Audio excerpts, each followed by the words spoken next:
right, welcome back to my channel, Girl Left on Red, and I'm going to be going over my recent read, which is Powerless by Lauren Roberts. All right, so I wanted to do a quick recap and a little bit of a spoiler-free review, right? So this book, I don't want to say it was amazing. Sorry, it just wasn't that impressive. But it does have really good elements, really good characters. The world building fell a little flat for me. I felt like the magic and the characters tying together were just not there. I felt like she could have done a lot more with how the characters and the magic intertwined. And you could have felt a little bit more power from it. Now, granted, our main character, Peyton, doesn't have power, and maybe this is why she didn't want to spend too much time on the powers. But I do still stand by what I say when I say that it fell a little flat. All right, so that being said, I also felt like the world building was not up to par. It made me feel like we were in a small town most of the time. I didn't feel like the arena, although it was described as super large and big and whatever, it just didn't feel like a grand thing was happening every time they would talk about the city, the kingdom, and the place. And those things made me feel like the book fell a little flat. But that being said, I love the characters. I love the main character, Peyton, and I love that she didn't have a power. So it was opposite of what you would normally find reading these fantasy books. It was somebody that's not going to go into power, somebody that doesn't have any power, that is very ordinary, and that's still breaking boundaries, pushing boundaries, and just excelling at everything that she puts her mind to, and giving herself, or having a certain confidence, I should say, that I just appreciated. Hey, I'm here for it. Peyton's my girl. I really love her. I also loved the two main male characters. So there's Kai and there's Kit. And I enjoyed both of them, and I enjoyed the duo that Lauren gave us. I think that they played off of each other very well. They're brothers. And I did sense a bit of a love triangle happening, but then I'll tell y'all more later about that one. So overall, I do want to give 4 stars to Powerless by Lauren Roberts. So now let's get into the spoilers. All right, so let's talk about it. Let's just talk about Peyton. Listen, Peyton is our main character, and she is born in ordinary to a healer. So her father's a healer, and she ended up being born as an ordinary. We don't know much about her mom, and maybe that'll come about in the next book or further down the line, but I think she just passed away, and they do mention that briefly.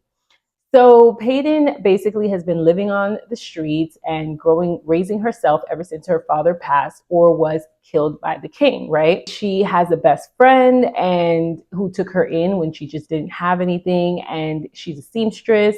So Adina, her best friend, who's also the seamstress, was her ride or die in the hood in loot. And in loot, they just ran the streets. She was a thief. She would just scrounge around, go hungry, all of these things. And she happens to pickpocket the prince, not knowing he's the prince and the future enforcer. So Kai, introducing Kai now.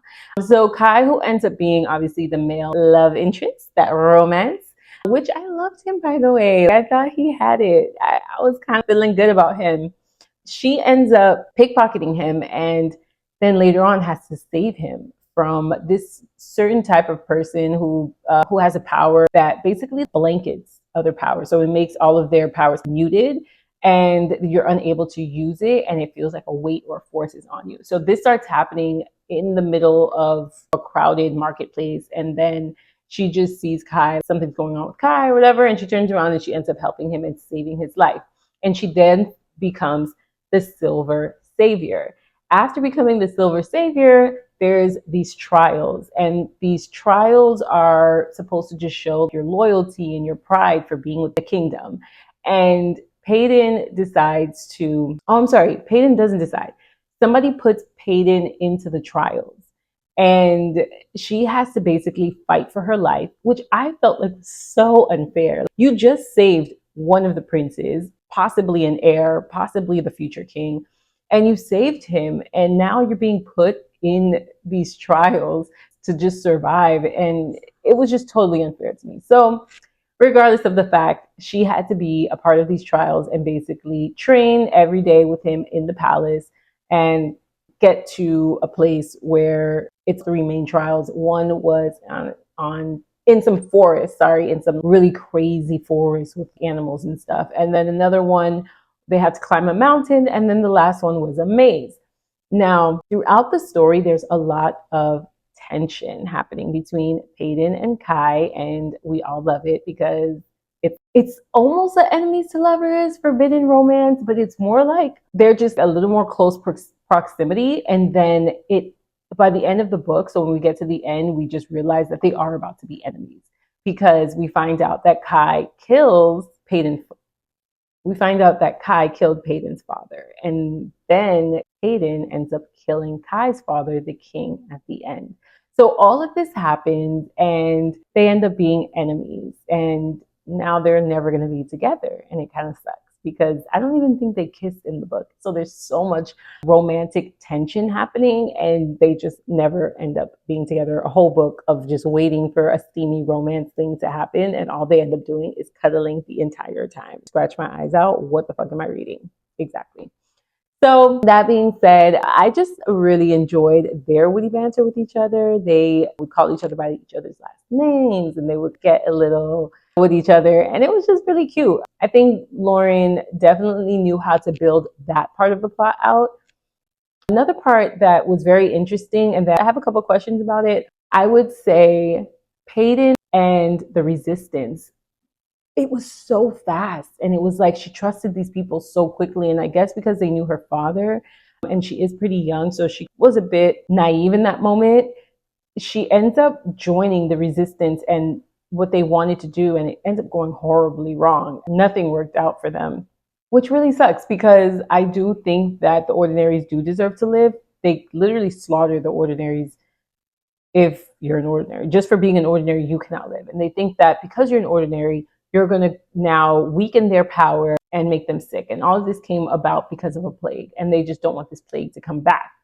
But we end up finding out that this is just a lie, and that the king made all of this up just to have the most powerful kingdom and the most powerful people in his kingdom, which is just sick. Come on. You can't, power isn't just strength. It's mental, it's physical, it's emotional, it's all kinds of dynamics. And the more dynamic your kingdom is, that's going to be the strongest kingdom, in my opinion. But so he ends up dying at the end, and Kit, the heir, the next in line, ends up becoming king at the end, and he is livid because he really trusted Peyton, and they really became close, and then she stabbed him in the back. So at first I thought this was going to be a love triangle situation, but now it's like she created the ultimate villain in Kit, and she's having enemies to lovers, hopefully, with Kai. I don't know. And that's the exciting part. I felt like the beginning, I want to call it a slow burn series. I feel like it's going to be a slow burn series because the beginning was very just getting to know the characters, because I don't want to say it's a world building. It's more of just getting to know the characters themselves. But it just ends up turning out to be no kind of romance end up happening, and the plot just gets worse. So I'm excited to see where Reckless takes us, which is the next one, and where Fearless takes us, which is the last one that came out April 8th. So yeah, my review, and I want to hear your thoughts if you have read the book or if you plan on reading the book. Hopefully, if you plan on reading the book, you didn't make it this far because I spilled all the beans. But if you have read the book and you're interested in talking to me about it, I'm so open. I'm going to go ahead and start reading book 2, and hopefully it won't take me as long. And I'm excited to hear from you guys and hear what you guys have to say.